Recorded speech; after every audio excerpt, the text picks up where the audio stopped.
So this next question is from Evie, and she says, I've just found out I've gained a place to train as a physio. It's something I really want to do, but it means leaving my job and starting at the beginning again. I'm scared and I'm worried. What if it doesn't work out? Well, first of all, congratulations on getting onto the course. That's a massive achievement, and it sounds like it's something you've been really wanting and that you've worked hard to get to this point. I think the thing is, when it comes to making a life change like this, it's really daunting. You're letting go of everything you already know, and actually, as that uncertainty comes in, it's easy to get stuck on the fear and the dread that comes with it.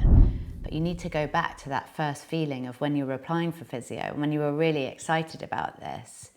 And I think it's also really helpful to hold on to the idea that actually there's no set path through life.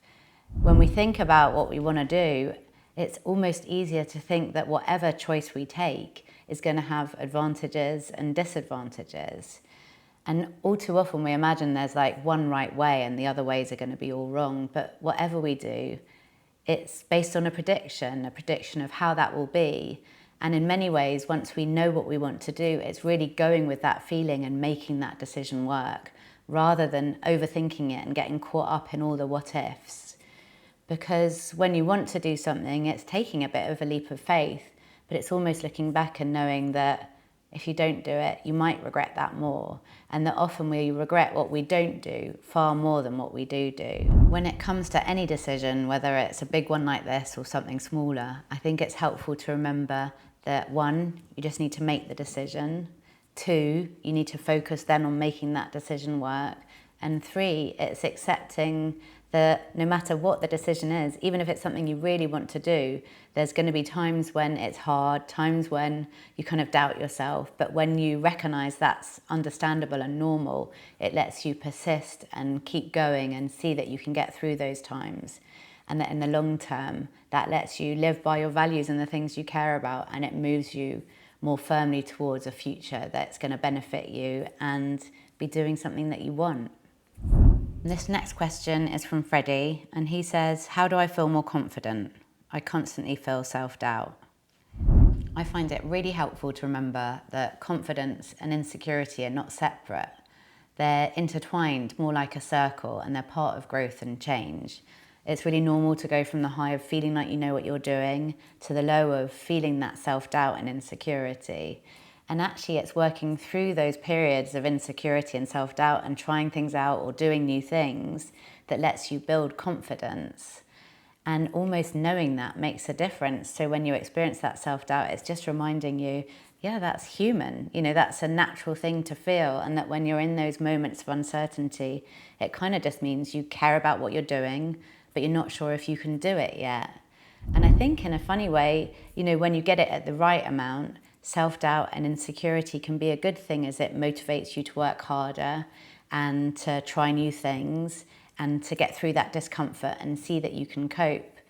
The key thing is to really take on board how you're doing, because then you do have a chance to build confidence and to almost keep a track of your anxious predictions and your fears about what will happen. And then once you've done something, to go back and update it.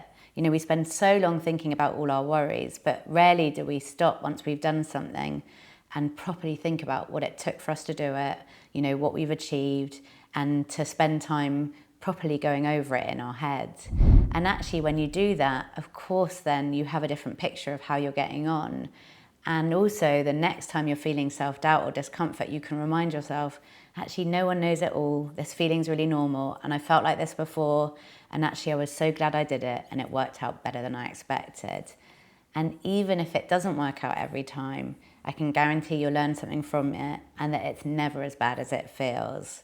And that overall kind of building on insecurity and self-doubt and pushing yourself to do things always will leave you knowing more about yourself and feeling more confident in yourself.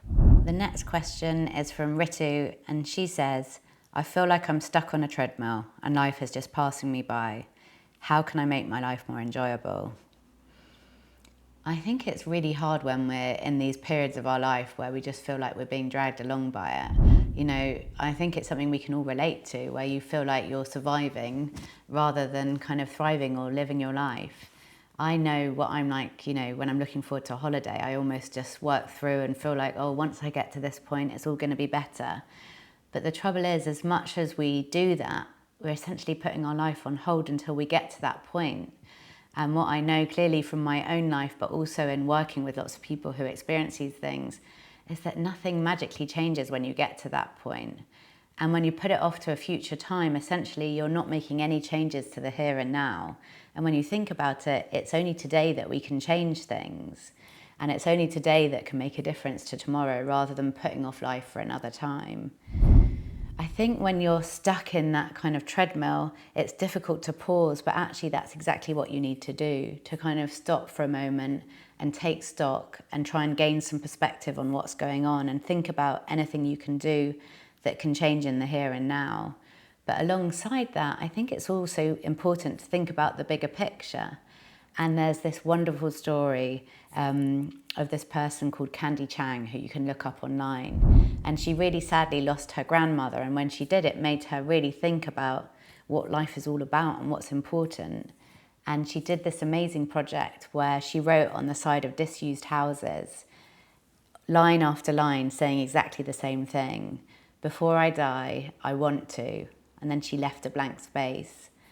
And to her amazement, people came along and filled in the answer to the question. And what I love about that question is that it really focuses your attention on this being the one life we've got to live and what's important to us. And I think one of the big things is knowing that our time and how we choose to spend our time and our relationships are generally key to what makes us happy. So when you're thinking about life and you're feeling dragged along by it, it's almost stopping and asking yourself a confronting question like, before I die, what do I want to do?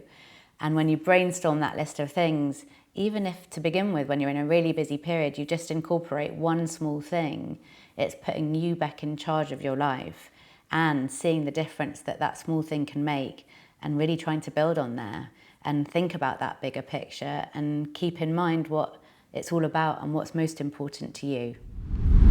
If you've got a question, pop it in the comments below.